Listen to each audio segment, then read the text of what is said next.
Assalamualaikum warahmatullahi wabarakatuh. Bersyukur kepada Allah subhanahu wa ta'ala. Alhamdulillahi rabbil alamin. Dan bersalawat kepada Nabi kita, Nabi Muhammad sallallahu alaihi wasallam. Allahumma salli ala Muhammad wa ala ali Muhammad. Baik teman-teman sekalian, kita akan lanjutkan kembali ngaji kita, yaitu Sirah Nabawiyah Hijrah Nabi Muhammad sallallahu alaihi wasallam part kedua. Berikut kami paparkan sebagian peristiwa yang terjadi dalam perjalanan hijrah Nabi Muhammad sallallahu alaihi wasallam bersama dengan sahabat setianya yaitu Abu Bakar As-Siddiq bersama dengan budaknya Abu Bakar yaitu Amir bin Fuhairah. Oke. Nah, peristiwa-peristiwa yang pertama kita bisa bacakan. Imam Al-Bukhari meriwayatkan dari Abu Bakar As-Siddiq radhiyallahu anhu. Dia berkata, kami telah melakukan perjalanan sepanjang malam dan begitu pula keesokan harinya hingga matahari tepat di atas kepala. Suasana jalanan lengang dan tak seorang pun yang lewat. Lalu aku mengangkat sebuah batu besar yang berukuran panjang. Ia mempunyai bayangan sehingga tidak tersengat oleh terik matahari. Nah gitu ya, jadi diangkat lah. Lalu kami singgah untuk berteduh di bawahnya, gitu. Nah mungkin seperti bangun tenda tapi ini pakai batu gitu, karena nggak ada tenda gitu ya. Nah peralatannya nggak ada ya yang dibawa, cuma bekal saja itu. Aku meratakan tempat dengan tanganku sendiri untuk Nabi Muhammad SAW sehingga beliau dapat tidur. Lalu aku bentangkan hamparan yang terbuat dari kulit binatang. Seraya berkata, tidurlah wahai Rasulullah SAW. Aku akan mengontrol kondisi di sekelilingmu. Lantas beliau tertidur dan aku mengontrol kondisi di sekelilingnya. Tiba-tiba aku melihat seorang penggembala sedang menggiring kambingnya menuju batu besar tersebut. Dia ingin berteduh seperti kami. Lalu aku bertanya kepadanya, siapa tuanmu wahai bocah? Dia berkata, seorang dari penduduk Madinah, atau versi lain dari penduduk Mekah. Aku bertanya, apakah kambing yang kamu gembalakan ada air susunya? Dia menjawab, iya. Aku, yaitu Abu Bakar, berkata, apakah dapat diperah? Dia menjawab, iya. Lalu dia mengambil seekor kambing. Aku berkata, bersihkanlah susunya dari tanah, bulu dan kotoran. Lalu dia memerah semua air susu yang terkumpul. Aku memiliki bejana kecil yang aku bawa untuk kebutuhan Nabi Shallallahu Alaihi Wasallam. Beliau menggunakannya untuk minum dan berwudu darinya. Kemudian aku mendatangi beliau, namun beliau mendapatkannya masih tertidur, sehingga aku tidak ingin membangunkannya. Lalu setelah beliau terjaga bangun, baru aku memberikannya. Aku menuangkan air ke susu sehingga bagian bawahnya menjadi dingin. Lalu aku berkata, minumlah wahai Rasulullah SAW. Dia pun meminumnya hingga aku puas dengan hal itu. Masya Allah. Kemudian beliau berkata, bukankah sudah waktunya berangkat? Aku menjawab, iya benar. Maka dia Abu Bakar berkata, lalu kami pun berangkat. Nah, peristiwa yang kedua adalah di antara kebiasaan yang dilakukan oleh Abu Bakar adalah selalu membonceng Nabi SAW. Hal ini karena beliau seorang sepuh yang sudah dikenal, sementara Nabi Muhammad SAW masih muda dan belum dikenal. Seorang laki-laki berkata kepada Abu Bakar, siapa laki-laki yang bersamamu ini? Maka Abu Bakar menjawab, orang ini menunjukiku jalan. Maksudnya Abu Bakar menunjuki jalan itu adalah menunjuki jalan kebaikan. Namun orang tersebut mengira hanya menunjuki jalan yang ditelusuri. Oke. Peristiwa yang ketiga adalah Rasulullah SAW dan Abu Bakar diincar oleh Suraqah bin Malik. Nah ini Suraqah bin Malik ketika masih kafir ya. Nanti di akhir cerita atau di kemudian waktu setelah beberapa tahun itu Suraqah menjadi muslim ya pada penaklukan Mekah kalau saya tidak salah, nanti bisa kita cari ya. Suraqah bertutur, tatkala aku sedang duduk-duduk di majelis kaumku Bani Mudlij, Datanglah seorang laki-laki yang dari mereka hingga berdiri di hadapan kami yang sedang duduk-duduk. Nah, lagi duduk-duduk nih Suroko. Wahai Suroko, baru saja aku melihat para musuh di pesisir. Aku kira mereka itu Muhammad dan para sahabatnya. Lalu kemudian Suroko langsung connect gitu ya. Aku kemudian tahu bahwa memang mereka lah orangnya. Tapi kemudian aku berkata kepadanya, sesungguhnya kamu lihat itu bukan Muhammad ya, bukan Nabi Muhammad. Akan tetapi kamu melihat si fulan dan si fulan yang berangkat di depan mata kita. Kemudian aku berdiam di majelis sesaat. Gitu. Jadi maksudnya ini si Surokoh ini bilang bahwa dia bohong lah intinya gitu. Karena si Surokoh ini pengennya eh, bounty-nya itu buat dia doang gitu. Harta rampasannya ya. Karena kan dijanjiin di pertemuan sebelumnya kita sudah membahasnya gitu, bahwa yang menemukan atau yang berhasil menangkap hidup ataupun mati Nabi Muhammad dan juga Abu Bakar itu akan diberikan 100 ekor ya unta. Luar biasa tuh kalau dirupiahin, menyala gitu ya. Nah itu uangnya bisa sampai miliaran, luar biasa. Oke, nah ini Surokoh ini pengennya dia sendiri yang nerima bounty-nya gitu ya. Terus kemudian dia berpikir sejenak gitu ya. Lalu kemudian berdiri masuk, menyuruh budak wanitaku untuk mengeluarkan kudaku yang berada di belakang bukit, lalu dia menahannya untukku, mengambilkan maksudnya. Aku mengambil tombakku lantas keluar melalui bagian belakang rumah, diam-diam gitu. Membuat garis di tanah dengan kepala tombakku, menurunkan bagian atasnya hingga aku menghampiri kudaku lantas menungganginya. Aku mengendalikannya agar membawaku lebih dekat hingga aku mendekat dari mereka. Mereka ini maksudnya Nabi Muhammad dan juga Abu Bakar dan Amir ya bin Fuhairah. Namun kudaku terjungkal sehingga aku terjatuh darinya. Lalu aku berdiri, sementara tanganku meraih busur. Lalu aku mengeluarkan anak-anak panah lantas mengundinya.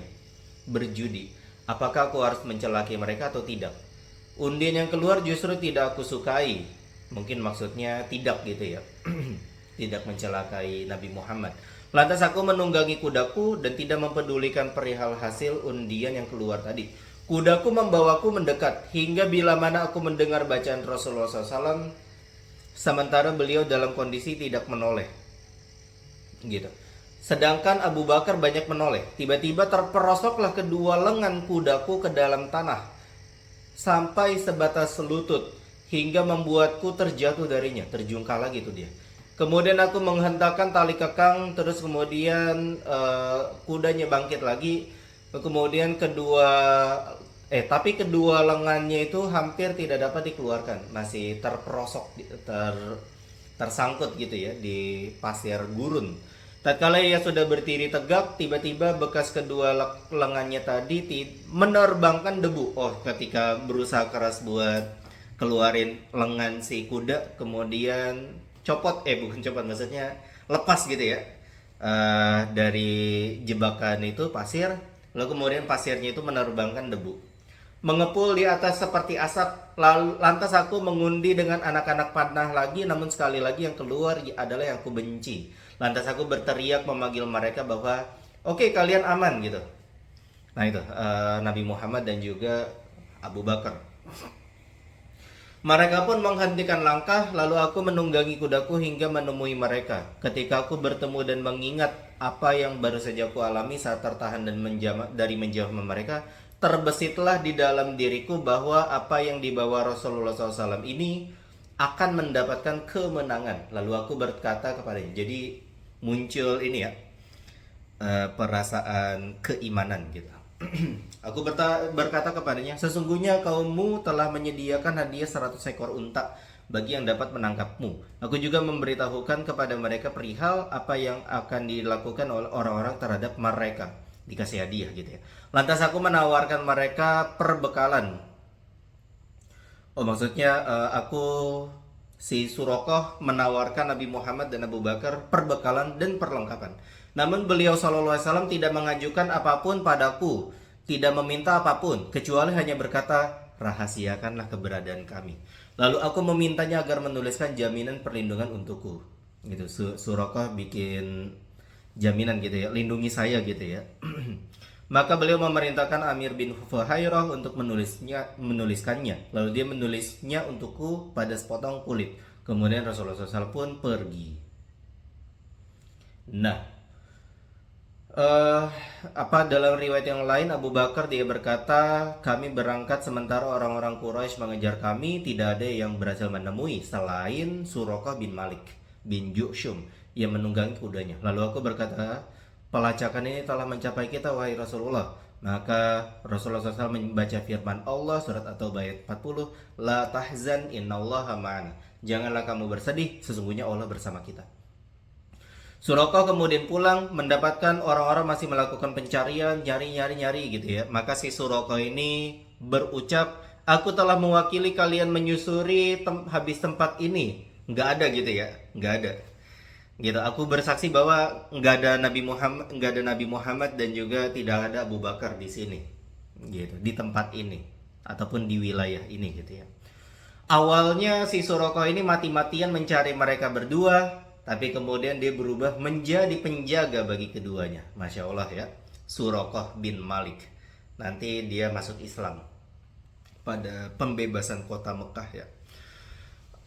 Oke, peristiwa nomor 4. Dalam perjalanan tersebut beliau sallallahu alaihi wasallam melewati kemah Ummu Ma'bad Al-Khuzaiyah.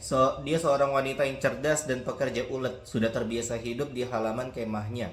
Kemudian memberi makan dan minum pelalu lalang di sana. Lantas mereka berdua bertanya kepadanya apakah dia memiliki sesuatu. Maka Ummu Ma'bad menjawab, demi Allah, andai kata kami memiliki sesuatu, niscaya kami tidak akan kikir menjamu kalian. Kambing-kambing kami digembalakan di tempat yang jauh. Ketika itu merupakan tahun paceklik, gitu, lagi sulit gitu ya. Rasulullah SAW memandang ke arah seekor domba yang ada di samping kemah. Seraya bertanya, bagaimana kondisi domba ini wahai Ummu Ma'bad? Dia menjawab, ia adalah domba yang tidak mampu lagi mencari makan. Beliau bertanya, apakah ia masih memiliki air susu? Maka Ummu Ma'bad menjawab, kondisinya lebih parah lagi. Maka Nabi Muhammad SAW berkata, apakah kamu mengizinkanku untuk memerah susunya? Maka Ummu Ma'bad menjawab, silahkan. Bila engkau melihat ia memang memiliki air susu, maka perahlah. Lalu Rasulullah SAW memegang putingnya dengan tangannya, membaca Bismillahirrahmanirrahim, dan berdoa. Maka mengembanglah putingnya dan mengalirlah air susunya dengan banyak. Lalu beliau mengambil bejana milik Ummu Ma'bad yang cukup untuk membuat kenyang sejumlah orang. Beliau memerah ke dalamnya hingga domba itu mengoak kencang. Lalu beliau memberi minum Ummu Ma'bad dari susu tersebut dan Ummu Ma'bad pun minum hingga ia kenyang. Kemudian beliau memberi minum orang-orang yang bersama beliau hingga mereka pun kenyang. Kemudian barulah beliau minum. Setelah itu beliau memerahnya lagi, bejana itu pun penuh.